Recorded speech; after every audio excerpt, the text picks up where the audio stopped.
Welcome to Intelligence Conversations, a podcast from Global Intelligence Knowledge Network.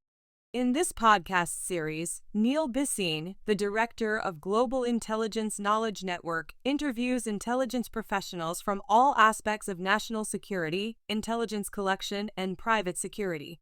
In this episode, Andrew Amaro of Clavin Physical and Cybersecurity Services. A former technical engineer with the Canadian Security Intelligence Service, Andrew has an extensive background in what technology is needed and used in the world of intelligence to help catch foreign spies, terrorists, and monitor other national security threats. Clavin Physical and Cybersecurity Services provides several private industry services, helping companies and corporations stay safe from any number of threats, including SOC 2/ISO 27001 compliance prep, blockchain operational security, adversary emulation, incident response recovery, physical security assessment, and VCISO. Neil and Andrew will be discussing how technology and intelligence collection go hand in hand, how intelligence officers and technical engineers work together to identify and implement the most effective and efficient tools for gathering information on targets, and where the intelligence world is headed in an ever-expanding digital world. And welcome back to Global Intelligence Knowledge Network Weekly Intelligence Wrap-Up. In this episode, I'm going to be doing something a little bit different. I've got a former colleague here, Andrew Amaro, also worked with the Canadian Security Intelligence Service up until 2017, 2018. We're still trying to figure that out. I retired in 2020, and I wanted to have Andrew on because we connected after I had left the service and kind of reconnected on LinkedIn and some of the other platforms, and thought it would be a great idea for him to share his story about how he went from working for Canadian Security Intelligence Service into the private industry. So without further ado, I'm going to hand it over to Ed. Neil, thanks for having me. I'm really glad to be here. It's been great to connect and watching what you're doing. It's been awesome. I was at one of your talks, which was very informative and inspiring. So I think it was too bad we didn't get to work together while we're at the service. But it's amazing. Like with the service, you can go through so many different departments. You can go through so many different regions, and I mean, people that have 20, 30-year careers might not even overlap each other. Exactly. Yeah, especially if they're at HQ, a lot of them don't go to the regions. But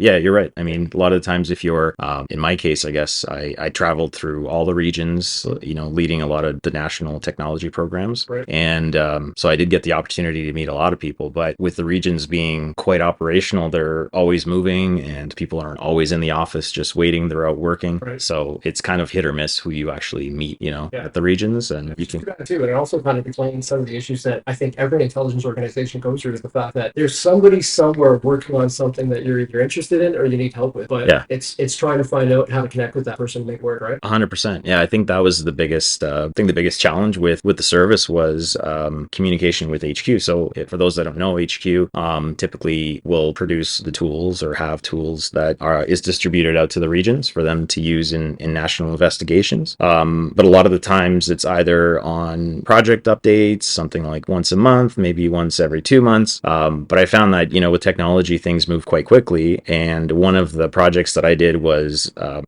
actually distributing a newsletter throughout the country, driven for the regions to give them on a weekly basis, give them updates on the projects, try to inspire them to, let's say, think of how they can use certain technologies in different ways. Right. Commercial off-the-shelf technologies. I was a big fan of repurposing things, mostly because anything custom takes forever and it's very expensive. And then there's the whole aspect of attribution, which I also... It's not to try to have to reinvent the wheel, right? So what exactly, yeah. In the business, a lot of times refer to it, not sure in the private industry too, it's considered commercial off-the-shelf. Exactly, right? Yeah, COTS, yeah. And I know as an intelligence officer, there are many times that working with my colleagues where they found out there was a new kit or technology and everybody wanted their hands on it. And it was interesting to try to have that conversation where it's like, first of all, what do you need? Because, a guy like yourself, Andrew, or people that are working in your area would be like, you say you want this because somebody else has it and it sounds like a cool tool to have, but you're probably better off to have something else, right? Yeah, well, you hit the nail on the head there. That was a typical conversation with IOs. So IOs and the techs, if we want to generalize, right? So IOs will do that. It'll be kind of like technology that comes out and it's kind of the hot topic. Similar thing will happen with IOs and investigations.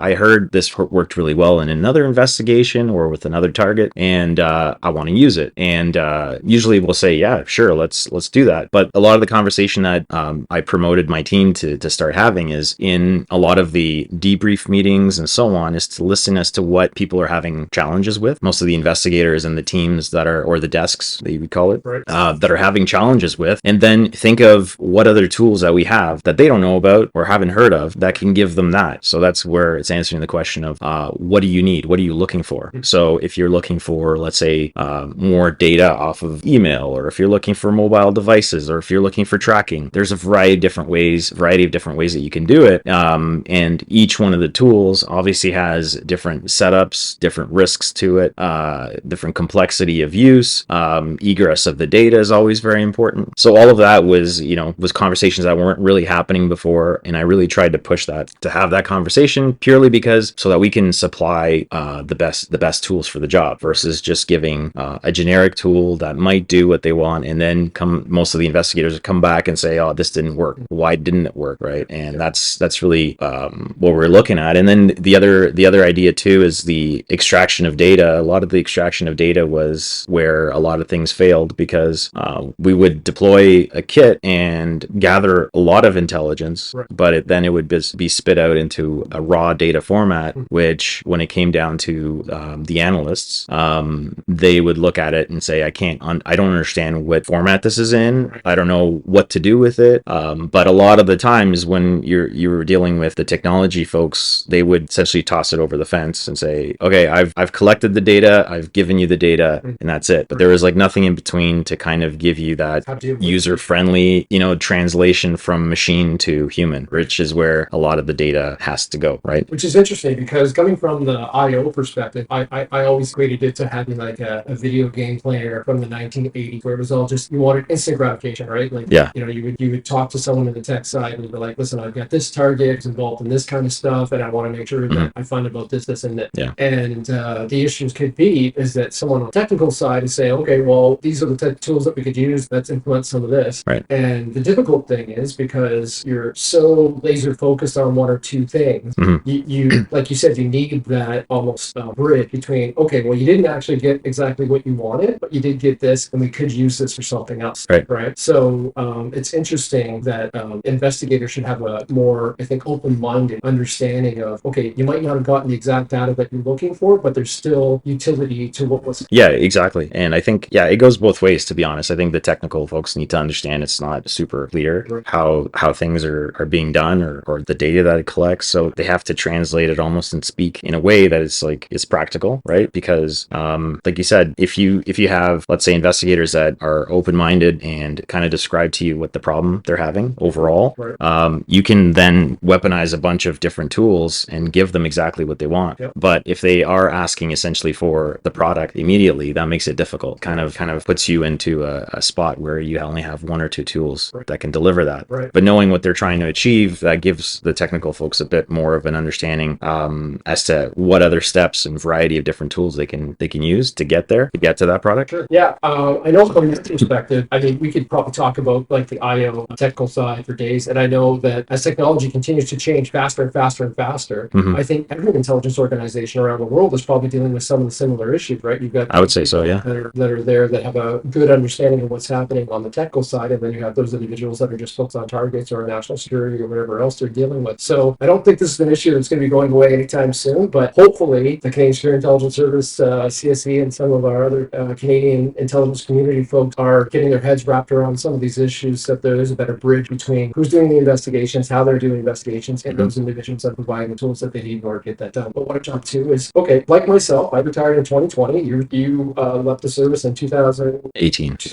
We'll go Let's go with 2018. Yeah, it sounds good. Yeah. No one's gonna make us Bible and swear to it. So having said that, what made you decide to go from working your position within the Canadian Security Intelligence Service and say, you know what, I'm going to try something different. I'm going to leave service? That's a good question.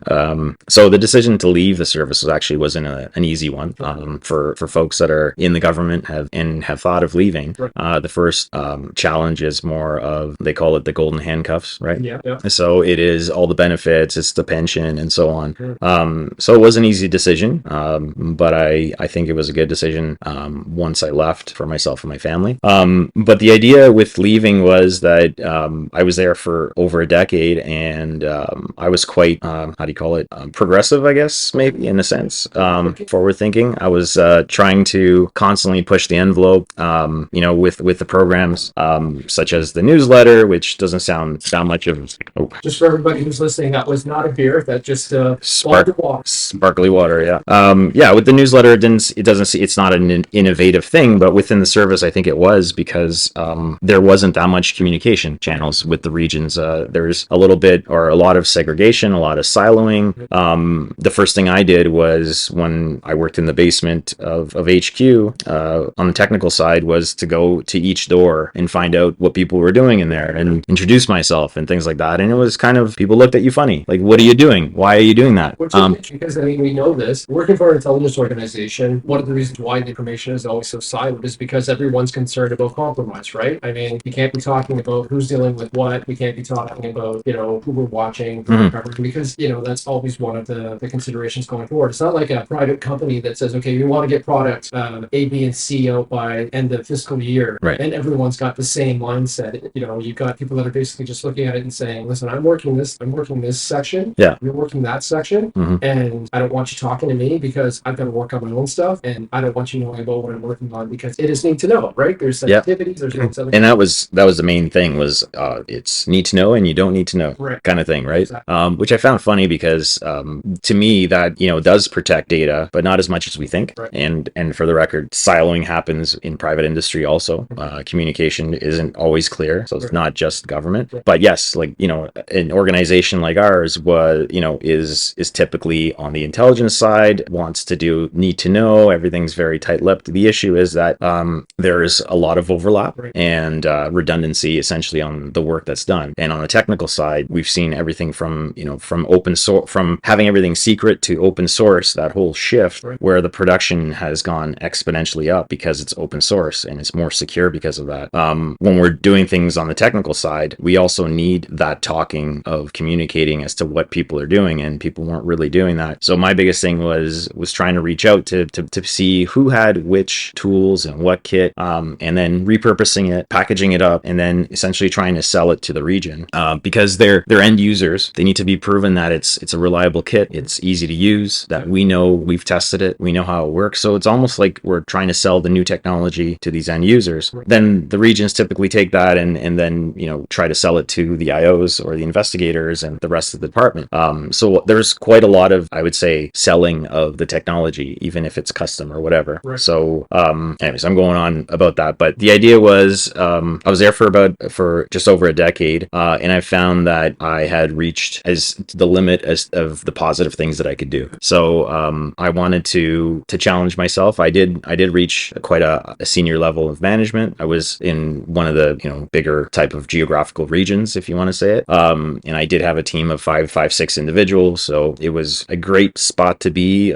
It's a coveted position that a lot of people wanted, but I honestly thought that a lot of the things that we were trying to do were constantly being stopped. Okay. So we were kind of sitting there and saying, we can do a lot more, but we can't, be it for policy, be it for internal politics, be it for challenges on the technology. And I wasn't allowed or able to exercise as much stuff as I wanted to. And the only way to do it was to leave and go to the private industry, where I had that ability to be dynamic, right? And one of the last things I did before I left was this project, or that also was national project, was to try to use tools, but seeing it from the attacker's perspective. Right. So this would test our tools and see if the target would actually see anything. I wanted to see everything from the beginning to the end as well, to address the issue of the data formatting, for example. There's no point in, and for those that don't know, but from the time of getting a warrant to creating the operational plan, to getting the team out, doing the install, getting the data, pulling the data back, analyzing the data, Right. it is a lot of people are involved, a lot of hard work is put into it. And the last thing you want is, let's say, the last person to pick up that file and try to listen to it, and it's garbage. The entire thing that you've been doing for months is for nothing. So the idea was, let's look at every tool, let's test it out, but let's also involve someone from, let's say, the target side. So the things for, will they notice? Like, what are the risks? Right. So we can answer questions that investigators have, like, will my target notice this? Right. Like, what are the risks that I'm running if I'm meeting meeting them or something like that.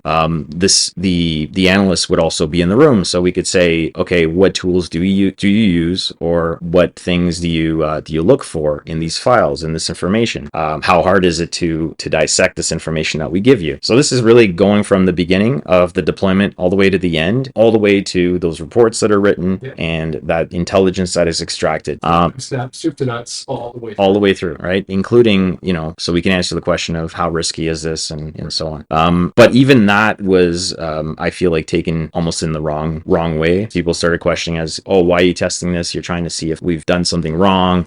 Some people see it as too much oversight, or this is trying to catch me doing something wrong. Exactly. And in reality, it wasn't. It was really to answer those questions, to give, to save us all that time that we spent to make sure that the audio that we think we're getting, we're actually getting it, that type of thing. And it's interesting that we look at it from the perspective of the one thing about the Canadian Security Intelligence Service, and I think for the foreseeable future, there's a lot of job security in every aspect of that organization.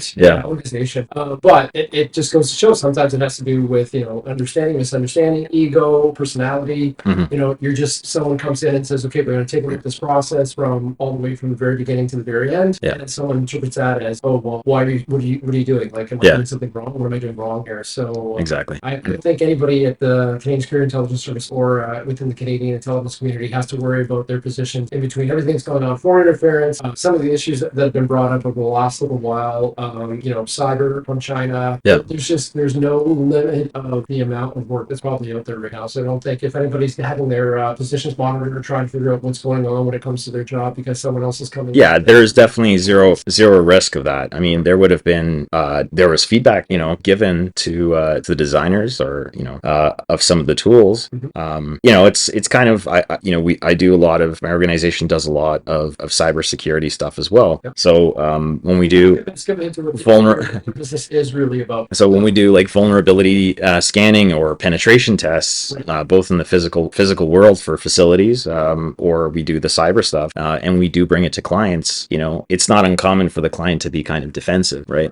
So I think that's really what it was. Is like we were bringing back we're giving some feedback, which you should be happy that you're getting feedback so you can make it better. But it takes an open-minded person to really take the criticism as as just something positive. To trying to exactly their position, their job, or how they're doing it. I mean, I guess it can be hard in private industry, just like it is with public service, that people will throw threats when things are pointed out to them that they can improve. Right? Yeah. And like you've been doing your business now since 2018. So I actually went off to utility, a local utility. Okay. If you're in Ottawa, you'll know which ones they are. Yeah. I wanted to kind of play around a bit more with the critical infrastructure side of things. So SCADA and industrial control systems and things like that. I thought it was a great place to tie both physical and cyber world. And I haven't really talked about that very much, but when I first started with the service, I started on the physical side, physical security side, let's say, more of like offensive security, right? And then as I was knocking on doors and trends started to come along, and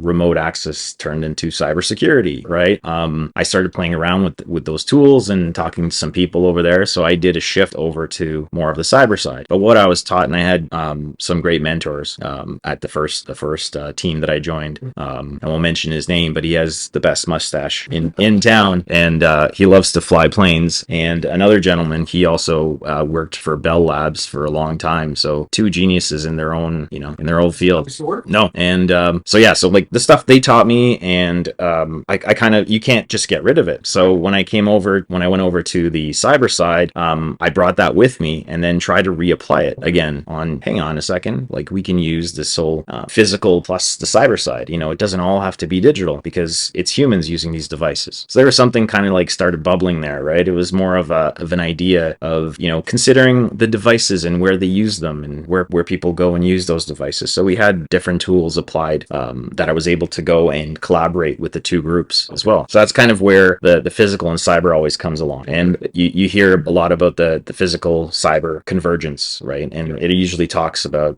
critical infrastructure like water treatment plants, hydro utilities, and so on, because they're now all connected, but they have a lot of physical aspects to them, substations and whatnot. Some of our listeners might have their heads wrapped around stuxnet, right? Like yes. That was one of those things that was likely used to affect a physical unit, logistics unit, or centrifuge, I believe believe. Yeah. And because that had implanted something like a cyber Yeah, like a worm. Yeah, like a on there. worm, Yeah. and that basically led to the misreadings of what was happening by the brain scientists, which eventually helped slow the program. It probably got up to speed now, but Yeah. at least at the time it was working. Yeah, I think there was actually some physical damage there too. So I think this is the cyber, and let's say the cyber war and kinetic war Right. is something that has been talked about, not enough. It hasn't been talked about enough because you have a lot of these activities and these attacks that are happening are devastating, and you have the province of British Columbia for the past month or so has been attacked significantly. They've had someone or a group intrude into it. There's not ransomware, so it usually leads you to think that if it's not ransomware, then it's another criminal gang, potentially a state-sponsored group or state. But these are attacks. If it interrupts, let's say your water treatment facility, or interrupts the hydro, or interrupts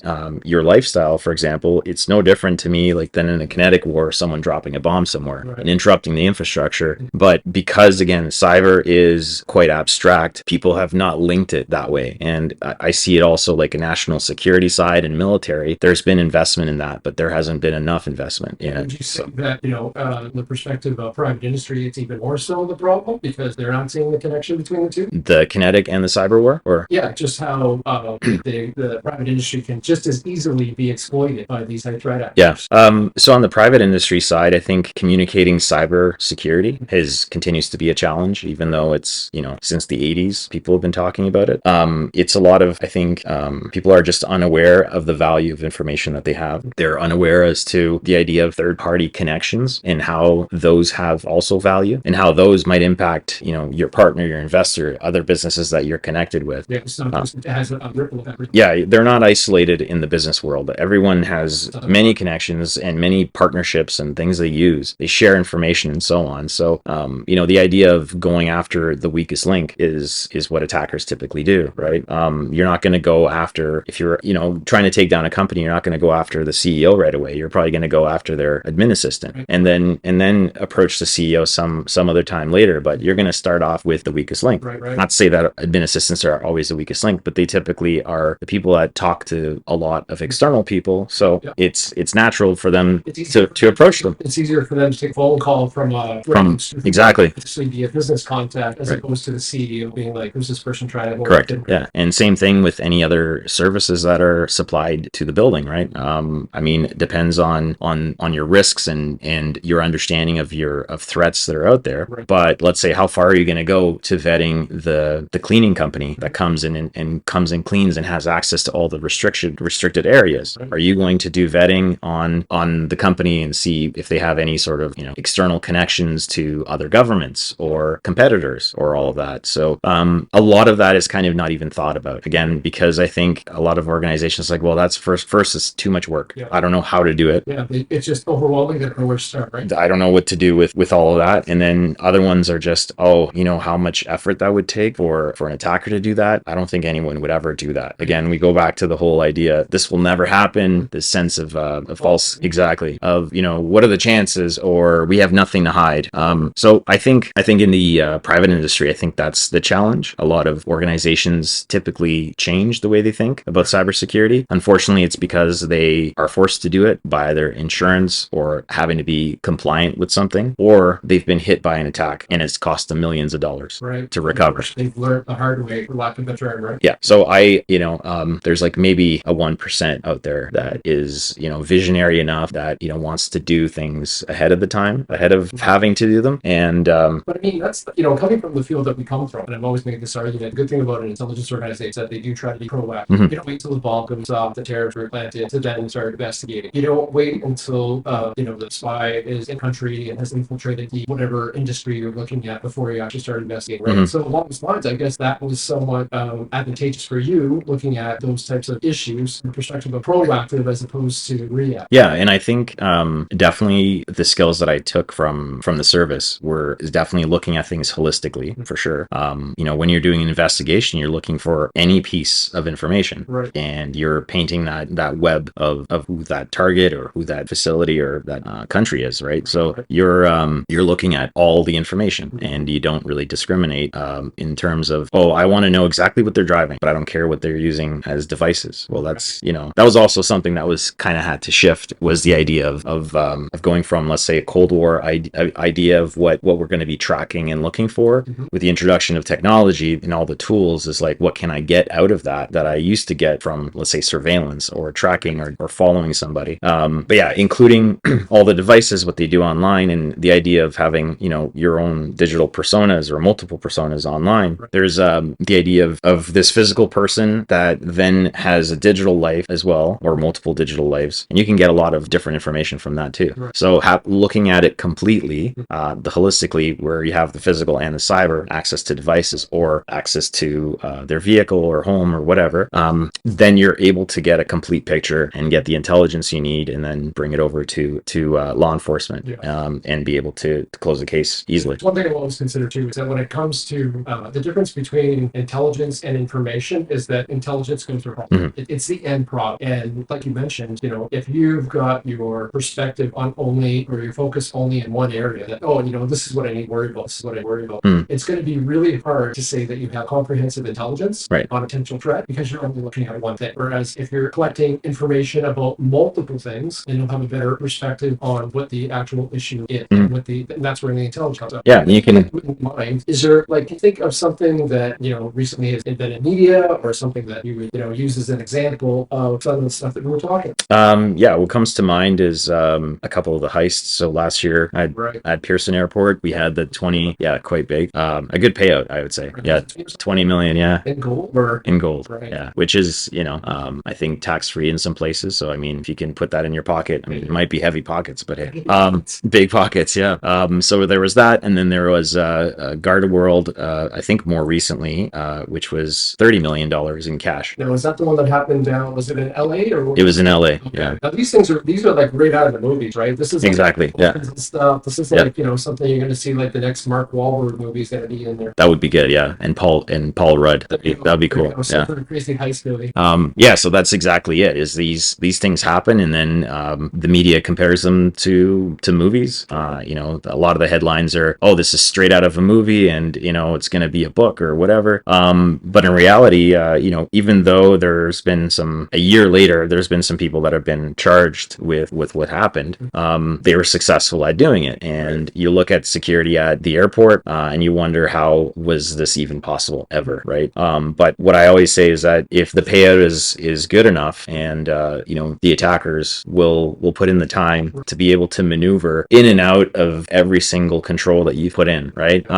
It's kind of like, if you look at a brick wall, they're always looking for a weak brick to just start tapping and be able to go through. It's almost a physical manifestation of what penetration testing would be for trying to get through a firewall or something from a cyber perspective, right? Exactly.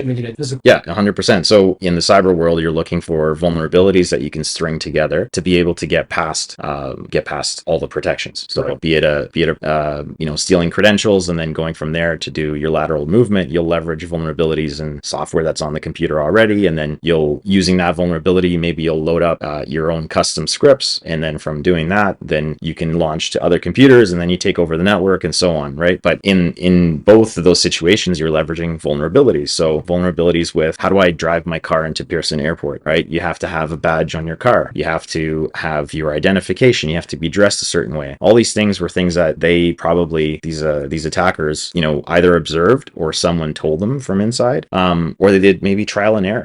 Maybe they just kept trying until they were let in, right? And a lot of the times it is trial and error, and they don't know if they're going to be successful. Like, you have an example of what would be like a trial and error that someone would have used or could use to kind of penetrate that kind of. So one of the tricks in the physical world and the cyber world is setting off as many alerts or alarms as possible without getting caught. The reason you would do that is you want to see what mechanisms people have in place for detection of those alerts and what they're going to do. So your incident response team on the cyber side would probably look at these alerts and potentially do something about it. And you would say, okay, if they're gonna look at this type of log, they're going to be blocking this type of connection, this is what they're doing. So you have an idea as to what the incident response team's playbook is, right? On the physical side, same thing. If your alarm for your facility is constantly going off, usually gets called, the officers or the police go and check it out.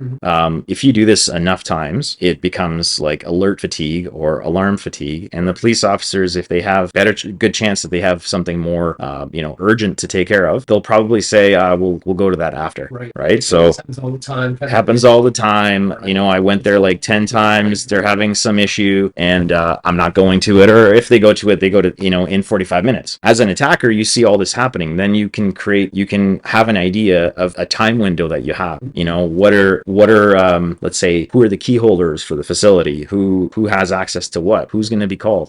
So a lot of the times this is trial and error, exactly like that, until you can actually, you know, do the whole payout. So on average, I think it's 186 days. I might be messing that up, but it's like 3 to 4 months or so that attackers are on networks, just sitting there dormant, either because they're initial access brokers, so they actually have access to the network, but they don't actually do the ransomware. So they'll sell that foothold that they have. But a lot of the times they're there, and while they are there, they're observing the environment. You know, what gets blocked, who does what. They can even look at, let's say, things like the organization itself, who's in charge of what, so that I can tackle their credentials first. So it is planned, it is meticulously planned. It is something that I want to take that idea of that kid that's in the basement hacking in his mom's basement, running scripts like a script kiddie, which I really hate that term, but it isn't that. Be a hacker, and it hasn't to be a hacker, I guess. Yeah, and it hasn't been like that for a long time, but I feel like that's the majority of, like, it's a misconception that it's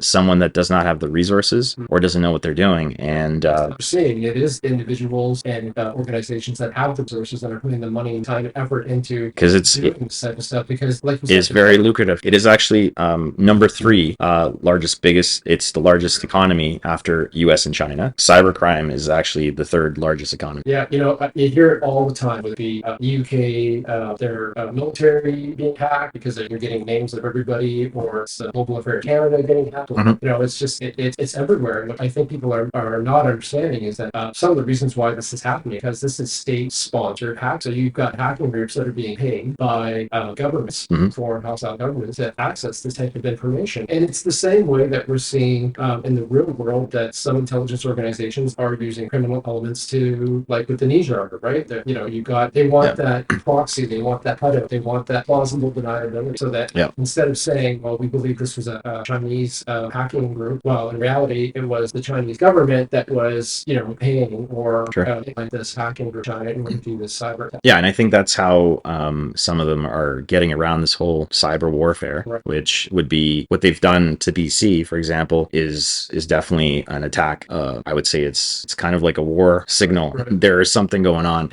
But I think with dodging the attribution or making it not clear cut, I think that's how they're getting away with a lot of these attacks, and saying that it was someone else, you know, another group or whatever. But the criminal organizations are tied to the governments, mostly because they get shelter, right? And they get support. And if they come up with something quite powerful, then they can just turn around and sell it to the government and, you know, have a huge payout as well. So there's a lot of connections, mostly because it is so covert, that the networks are so secret that they end up just all playing together, really. So give me an idea of what your company, and tell all listeners company is, what you're doing and what you're offering to the private industry, relationship to some of the things to talk to. Sure. So with Clavin Security, the approach really is taking the idea of looking at things from an attacker's perspective, and that, you know, might sound funny, because why would someone hire you to attack them, right? But I think defending something is quite hard. So you need someone to show you how they can get in or break whatever controls you have. Same thing with any product that's designed and built. It goes through a Q&A and making sure that it's good to go. And then you look at if you have the really good testers actually think like hackers. They always try to, let me approach this from a different angle. Let me fuzz the signals and see what it can do. So we see that a lot. And in order to build a really good product, you need to think of all of the cases of how someone will use it so that it doesn't get broken or put them at risk or so on. Same thing with security, is that you have a facility or you have a product or any interface with the web, is you want somebody to come in and think like an attacker and say, my goal is to get in. I'm going to use anything at my disposal to get in. And that's really where you're going to get identification of gaps that you have, be it in vulnerabilities of the systems that you have, be it in the processes that you use, the policies that you use, who you deal with, let's say what companies, third party, and so on. So you're basically giving your customers or your clients an understanding of what their vulnerabilities are, are. Yeah, so and how they can kind of, I guess, guard against some of these vulnerabilities or eliminate. Yeah, so it's more of like identifying the risk and their threats and understanding. I want to understand what they do on a day to day, so what their business actually is, because you're going to come up potentially with a lot of vulnerabilities. There's thousands of vulnerabilities almost in every product, right? The only thing that saves us is that you need to link those vulnerabilities in a proper sequence in order to be able to do an actual kill chain. So what saves us is that a lot of those vulnerabilities by themselves are benign. So, but yeah, identifying the risks and threats and understanding how they do the business, we're able to prioritize what things and what gaps they need to address first. So it'll be in the physical world or a cyber world. So it'll involve things like penetration tests on both facility and systems. It could be things like social engineering. It could be phishing campaigns. It could be looking at where your C-suite travels, like what risks, like if we potentially cover their risk when they travel, what data, who they meet with, and whatnot. Would you say that the majority of clients that are surprised, shocked at the number of vulnerabilities that they have, or are they more along the lines of, well, we kind of knew there was some, but we didn't quite know, how bad? I think it's more of the latter. Yeah, it's more of like they knew that they had issues, and they're just glad that we've identified them. My funniest story is at a provincial office in Ontario. Was breaking into the facility. I was literally challenged by one of the C-suite people there and said, "Yeah, you have 2 hours. Can you break into my building?" And I said, "Challenge accepted." So we were able to break in through their mailbox, not their email, but their actual physical mailbox, which they keep around because some of the people that live in that county or in the region still pay things with cash or write checks and put envelopes, and they need that mailbox. So not only was I able to get my hand on 2 or 3 envelopes that had cash in them, I was able to open up the facility doors and then through access to the rest of the facility also. And then able to get through. They had a meeting room that then was connected, had another back door. I was able to break through all those doors, which is quite easy. And then I was able to get to their restricted area. From their restricted area, I was able to go to their vault, and from their vault where they keep all the keys, I had all the keys. Wow. So it was one of those where they're like, "Well, how'd you even think of that? Like, that's a mailbox." And they're surprised, shocked, right? And again, it's the idea of if you're looking at it yourself, you don't even think of doing those things because you're going to use a door just like a door. But if someone that comes and says, "I'm going to use the door just like my intermediate step to get somewhere else," then that's where the attacker mentality comes from. Yeah, that's right? what you were just saying. You have to think like someone who was going to. In order to be a cop, you got to think like criminal. Yeah, exactly. And so if a company or if an individual wants to contact your company, what's the easiest way to get a hold of you to find out? Like, are you going to provide them with an overview of meet with them, provide an overview? Like, what's the easiest way for someone to reach out? Yeah, so our contact page on clavinsecurity.com is probably the easiest way. On that site, you'll find information of the packages that we offer as well. Right. We do offer things like compliance and so on for startups that are looking for compliance so they can do business in the area, which is quite demanded. I try to link that compliance with their physical world and so on, as well as their cybersecurity. So it all ties in there.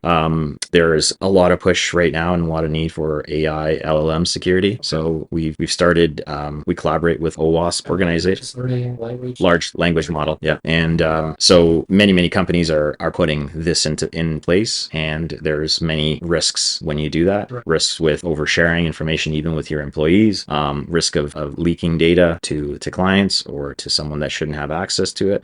Poisoning the models and so on. But in reality, I mean, it's a lot of the times it's custom cases really, where again we go right back to the original thing. And what I've been doing, what I try to do at the service as well, is tell me what the issue is, tell me what you do. Let's look at your risks and your threats. I like to compare it to, let's say, an organization that potentially is dealing with, and we see that in the media now, a lot of businesses that are dealing with Israel are having some backlash from activists and so on. So that needs to be included in your threat assessment, right? And what are as the environment starts to change, like what are the risks and your threats there, right? So this will touch on your physical security stuff, and it'll also touch on your cyber stuff. So it's really looking at all of that from, let's say, a competitive angle, from, let's say, an activist angle, from a religious motivation angle, terrorist angle, all of that, and essentially summarizing, coming up with a bespoke solution for you. And it could be as simple as putting in, say, password managers or enabling MFA. That's all part of the cybersecurity realm, but there's other ways of doing it too. And so it sounds like it's essentially like a 360 kind of perspective on what the threats could be, Mhm. and then basically trying to ensure that you're providing the client everything they can to keep these threats, or even prioritizing this, right? Like, Oh yeah, it's definitely prioritizing them because budgets are usually finite, and we want them to address the highest risk ones. Your company is physically located in the Ottawa area. Correct. Yeah. So where have you had clients? Like, do you stick to Ontario? Are you willing to right, Canada? Yeah. No, I'm trying to grow globally. I've had clients in Africa, Europe, UK, South America, and North America. So it's international. Yeah. I speak a couple other languages. So I speak French and Portuguese. So I also try to so South America is definitely a place I can go. I can cheat on the Spanish as well. I can kind of get there. Apply a little bit of French, a little bit of Portuguese, and get some attention or somewhere. Exactly. Yeah. That's awesome. Well, listen, I really want to thank you for coming today. I want to thank you for sharing the information that you shared. We probably talked for hours about. We could. Yeah. This is good. Yeah. Experiences with the service and how kind of the private entry now. So hopefully you agree to come back. Let me know how things are going with the business. And you got everything you need right here. If you want to reach out to your website. Say it one more time. ClavinSecurity.com. And you would have one less worry in the middle of the night in case something you think. Exactly. We got your back. Yeah. There you go. That's awesome. Thanks, Andrew. I really appreciate that. Thanks, Neil. Appreciate it. So we're going to wrap this issue or this episode of the Global Intelligence Knowledge Network Weekly Wrap-Ups. A little bit different than what I usually do, but give me some feedback. Let me know what you think. And if you have any ideas of what else we can do on this the podcast, then let me know. Thanks.